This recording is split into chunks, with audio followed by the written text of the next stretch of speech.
Rodrigo Rodrigues na área, física mais uma vez, né? Última aula do módulo 3 e a gente vai falar sobre gravitação universal. Eu tenho 3 coisas para falar aqui para vocês hoje, né? Bem rapidinho, dividindo em 3 tópicos, né? Sobre os modelos que a gente tinha do universo, né? As leis de Kepler e a lei da gravitação. De novo, olha o cara aparecendo, Isaac Newton, né? Então, a lei da gravitação de Newton. Vamos lá. Antigamente, né, o primeiro modelo assim mais aceito foi o modelo de um cara chamado Ptolomeu, né? O Ptolomeu fez um modelo do universo onde era um modelo geocêntrico. O que significa geocêntrico? O geo, né, remete à Terra, né? Então a Terra era o centro do universo.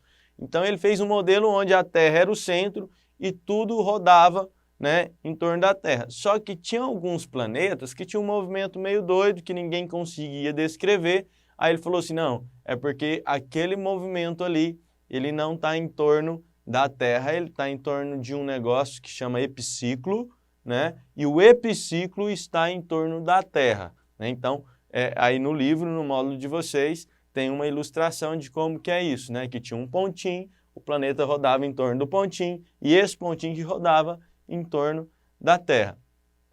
Além desse, né, também surgiu outro modelo geocêntrico, onde tinha alguns planetas que giravam em torno do Sol, outros planetas giravam em torno da Terra e o Sol girava em torno da Terra. Teve um outro também bem menos famoso, que o Sol girava em torno da Terra e todos os outros planetas giravam em torno do Sol. E depois veio Copérnico, né, com uma ideia de que o universo era heliocêntrico, né? O hélio, né, remete sempre a Sol, né? Então o Sol era o centro do universo. Então estava o Sol no centro do universo, a Terra era só mais um planeta orbitando em torno do Sol e tinha todos os outros planetas orbitando o Sol. Então, e qual desses modelos estavam certos, né? Um monte de gente vira e fala que é o heliocêntrico, mas não. Os dois estão errados, né? O Sol não é o centro do universo, né? A gente nem sabe onde fica o centro do universo, né? O Sol é o centro do sistema solar, né? E nem é bem no centro também que ele fica, né? Então, era um conhecimento muito embrionário, muito no início, quando começou todo esse estudo, né? E aí, depois de alguns estudos, tinha um cara chamava Tycho Brahe. O Tycho Brahe tinha um observatório, fez várias anotações, quase descobriu um monte de coisa, e ele tinha um carinha lá que trabalhava com ele, o estagiário, né, que era o Johannes Kepler, né? E Kepler que foi o cara que descobriu mesmo as coisas, que pegou as anotações do Tycho Brahe e conseguiu formular 3 leis, né? Então ele fez uma lei que chama lei das órbitas, lei das áreas e lei dos períodos. Vamos lá, falar um pouquinho de cada uma dessas leis, né? O Kepler falou assim, ó, as órbitas dos planetas não são circulares, né? Então a gente sempre imagina que é um círculo. Não é um círculo, é uma elipse. O que é uma elipse, né? É esse negócio aqui, ó, que eu desenhei, né, como se fosse uma bola meio achatada, não está tão perfeitinha minha elipse, mas é mais ou menos isso, né? E ele diz que a órbita é em forma de elipse e o Sol ocupa um dos focos da elipse. Toda elipse tem 2 focos, né? Esse pontinho seria um foco e o Sol aqui, né? Tá vendo meu Sol, que bonito? É o outro foco da elipse. Lógico que na órbita dos planetas não é uma elipse tão achatada assim, né? Geralmente são elipses mais próximas, tem os focos mais perto aqui, então são mais próximas de ser circular. Inclusive a órbita da Terra é muito perto de ser um círculo, mas não é um círculo, né? Ainda assim é uma elipse. Aí isso faz com que exista 2 pontos importantes, que é o periélio, né? Que é hélio, lembra que eu falei? Sol, perto do Sol, e o afélio, afastado do Sol. É o ponto mais longe e o ponto mais próximo. Segunda lei de Kepler fala sobre lei das áreas. Se você pega um planeta, vamos supor que o planeta sai daqui e vem para cá. Aí você faz uma linha ligando o planeta quando ele estava aqui ao Sol, o planeta quando ele estava aqui ao Sol também, e fecha junto com um pedacinho da órbita dele. Vai formar uma área. Se você pegar essa área e dividir pelo tempo que ele demorou para vir daqui até aqui, né, e desenhar isso de novo, só que em outra posição, né, fazer a área também da mesma forma e dividir pelo tempo, isso vai ser sempre uma constante, né? Traduzindo com palavras mais simples do português, né, ele descreve áreas iguais em intervalo de tempos iguais. Foi outra coisa que o Kepler descobriu.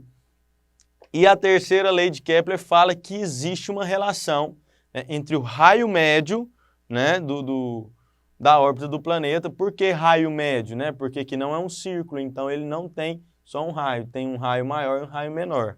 Então, existe uma relação entre o raio médio e o tempo que o planeta demora para dar uma volta no Sol, né? E aí também tem na apostila de vocês essa relação, que fala que o quadrado do tempo, né, que lá inclusive chama de período. O que é período? Período é o tempo que demora para acontecer uma coisa completa, ou seja, uma volta completa. Então, o tempo da volta completa ao quadrado é igual a uma constante vezes o cubo do raio médio desse planeta. E, para finalizar, lei da gravitação universal de Newton. Eu comecei a falar disso, né, dei uma ideia disso na última aula, que eu falei que massa atrai massa. Newton descobriu isso, é aquela história famosíssima que caiu uma maçã na cabeça do Newton. Caiu uma maçã na cabeça dele, e ele pensou o quê? Por que as coisas caem? E foi investigar e acabou descobrindo que massa atrai massa. Ele teve a ajuda de um monte de cara, né? Inclusive no livro que ele divulga isso, ele fala que não teria conseguido se não se apoiasse em ombro de gigantes, né?